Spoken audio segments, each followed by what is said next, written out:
Hello, everybody. That was very dramatic with the wind. It's Friday, it's October, it's a warm day. Bring your dogs, we're ready for grooming, but you know that, right? It's Monique and Megan from Soapy Smooches. And today I said to Megan, what are we going to discuss today? And Megan said we should talk about depressed dogs and anxious dogs. And I thought, oh, that is like really so sad. But yet again, those dogs do exist. So Megan, I'm going to hand over to you and you tell us what to look for in depressed dogs to start off with. I know, Okay. by the way, before you start, I know you have a super duper anxious dog. Yes, I do. So you've got experience in that. So anxiety is one of it. But let's start with depression. What does a depressed dog look like? So weirdly enough, depressed dogs actually display symptoms very similar to a depressed human. So the things that you need to look out for are changes in their eating habits. You know, they usually start going off their food. They're not as enthusiastic when it comes to their, kind of feeding times.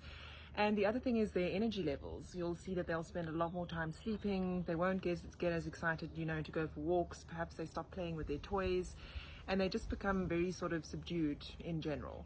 So it is actually almost identical to when a human being gets depressed, minus the crying. And They could they be licking? Could they be doing stuff like that? so sometimes the depression is actually not sometimes, most of the time it is linked to an anxiety condition as well.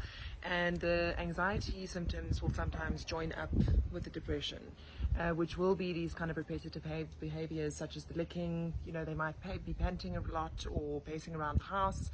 So the anxiety and the depression usually do go sort of hand in hand.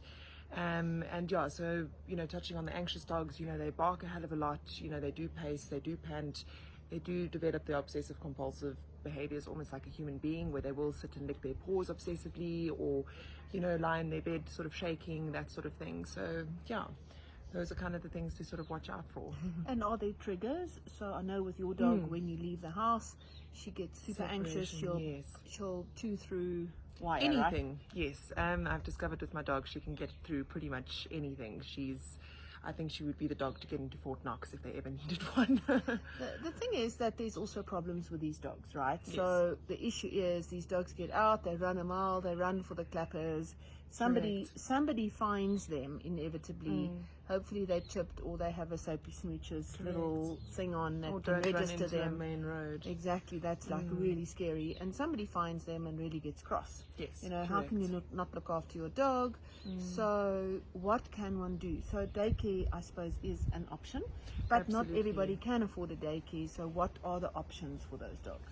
So a lot of the time these dogs do need to be medicated, whether it be with a sort of mild natural sort of sedative, or sometimes, for the more severe cases, they do need to go on to, I remember my vet said it's called doggy Prozac.